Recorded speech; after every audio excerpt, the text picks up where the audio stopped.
welcome to your morning stretch, or stretch whenever you want. If you are doing this first thing in the morning, please just understand where your body is at. You're probably a little cold, so you won't be able to stretch as far. As you move through the stretches, you may get a little bit more mobility in. So just go to where feels comfortable.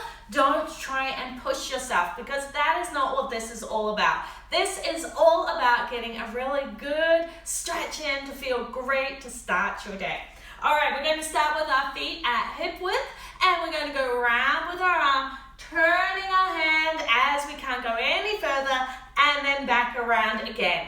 Repeat with the other side, and then into a squat, and hamstring stretch. Just go as low as you can, even if it's up here, squat, and back. And let's repeat it again. Around, and around, and round, and round.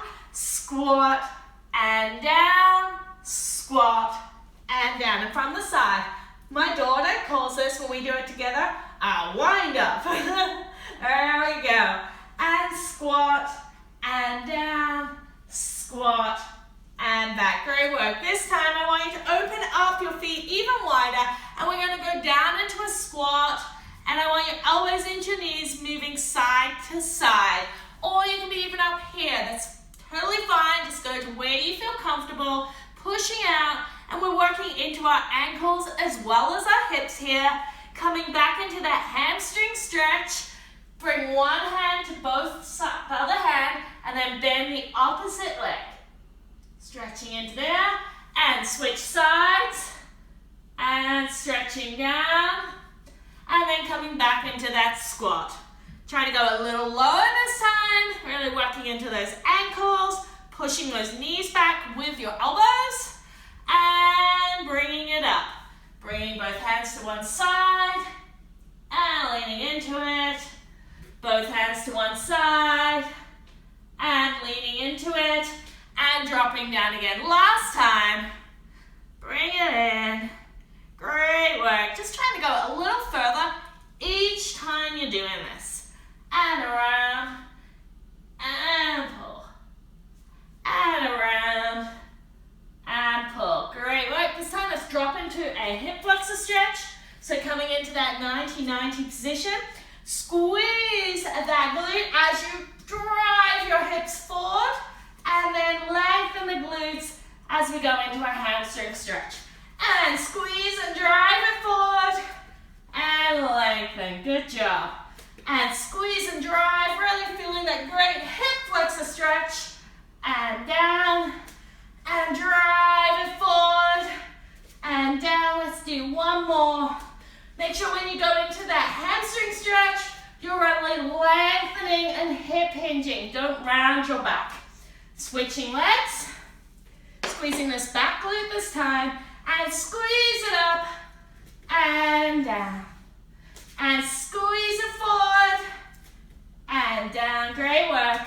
Squeeze and down, really lengthening. Make sure you really hip hinge. So we're really pushing those hips back. And last one. And down. Excellent. Bringing your other leg back. We're going into a child's pose. So really lengthening those glutes back. Have a little breath here. And we're going to exhale and tuck under and squeeze the glutes and open the chest. Look that my hips are not on the ground. We're keeping our rib cage and our pelvis aligned. Really lengthen those glutes back. We're not working into the lower back. We're actually opening out the chest and over and over. Squeeze those glutes now. Relax and lengthen them as you go back. One more time. And exhale as you roll all the way up and open that chest. Look over one shoulder. Look over the other shoulder. And back into that child's pose. From here, we're going to go into a down dog. If you're not comfortable doing a down dog yet, just go back into a child's pose. We're going to pedal out our feet, making sure in this down dog that our rib cage and our pelvis are still aligned. So you may be like me and need to keep your knees knees slightly bent. And now we're going to go into a pigeon pose. So bringing one leg forward, opening out that foot, then bringing your elbows down. And just rock into it. Just look, see how much movement you have here, what feels really good. It's a great stretch if you have any piriformis tightness. All right, keeping one elbow and forearm on the ground, other to your ear. Touch elbow to elbow and open. Elbow to elbow, open. Elbow to elbow and open. Switch arms and touch, open. Great work. Touch, open, touch, open. Fantastic. Tuck that toe under and push back into either that child's pose or down dog. Make sure that your neck is nice and relaxed, your jaw is relaxed, and come forward into the other pigeon and rocking it. Woo! Feel a little tight in my piriformis back here. All right, keep it going.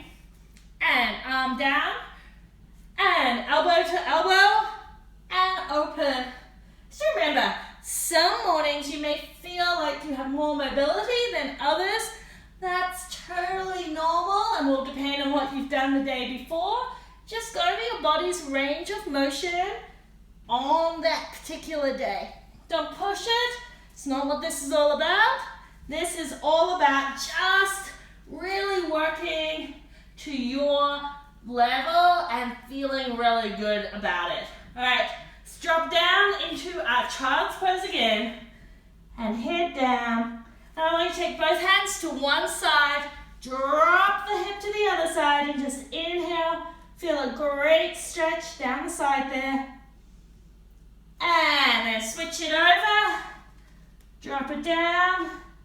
Feel that great stretch down that side. Excellent. And we're going to finish off by some breathing. So just rolling over. Placing one hand over the chest, one hand on your belly. Make sure that bottom of the rib cage is on the ground. And a nice big inhale through the nose. Feel the belly and back expand, and exhale through the mouth. Inhale. Feel that pelvic floor widen, relax, and exhale. Let's do one more. Inhale. And exhale. Fantastic, great work. If you enjoyed that workout, make sure you hit that subscribe button so that you are notified when new workouts are released. And check out Confident Fitness for Mums, where there are hundreds of diastasis and pelvic floor safe workouts and monthly calendars to follow.